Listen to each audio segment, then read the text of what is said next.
Brazil match হারছে, এতে করে আমার কোনো কষ্ট নেই, কারণ ব্রাজিল কোনো ডিফেন্সের কারণে হারেনি। ব্রাজিল হারছে পেনাল্টিতে।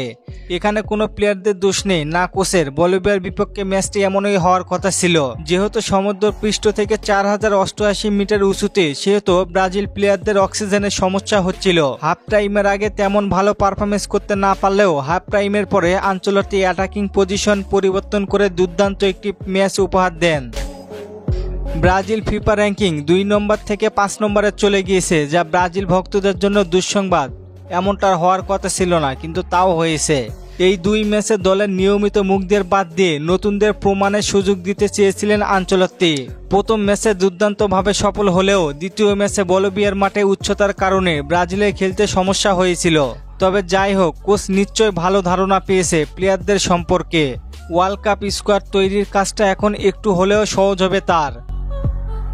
ব্রাজিল হেরে গেল বলিভিয়ার কাছে 2009 সালের পরে প্রথমবারের মতো, আর সেই সুযোগটা বলিভিয়া জায়গা করে নিল প্লে অফ ম্যাচে। এতে করে ব্রাজিলের কোনো চিন্তা নেই, কারণ তারা বিশ্বকাপের জন্য কোয়ালিফাই করেছে।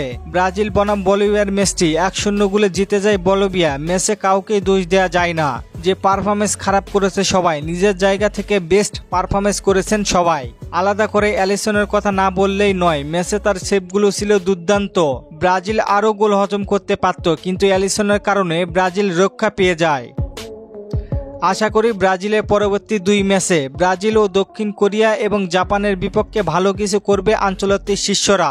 আজকের ম্যাচে শুধু ব্রাজিলে নয়, আর্জেন্টিনা সহ আরও কিছু ম্যাচ হেরেছে। সবশেষে আমি ব্রাজিল ভক্তদের একটি কথা বলতে চাই, ম্যাচ হেরেছে বলে মন খারাপ করিয়েন না। সামনের ম্যাচগুলিতে ভালো কিছু হবে। পরবর্তী ম্যাচগুলিতে নেইমার তো ফিরতেও পারেন এবং তাদের সঙ্গে আরও অভিজ্ঞ প্লেয়ারগুলো থাকবেন, তাই চিন্তা করার কোনো কারণ নেই আপনাদের। ব্রাজিল বনাম বলিভিয়ার ম্যাচটি কে দেখেছেন কমেন্ট করে জানিয়ে দিন। আর ফুটবলকে নিয়ে নতুন কোনো প্রশ্ন থাকলে করতে পারেন, পরবর্তী ভিডিওতে রিপ্লাই করব। অবশ্যই নাম দিয়ে কমেন্ট করবেন। ধন্যবাদ।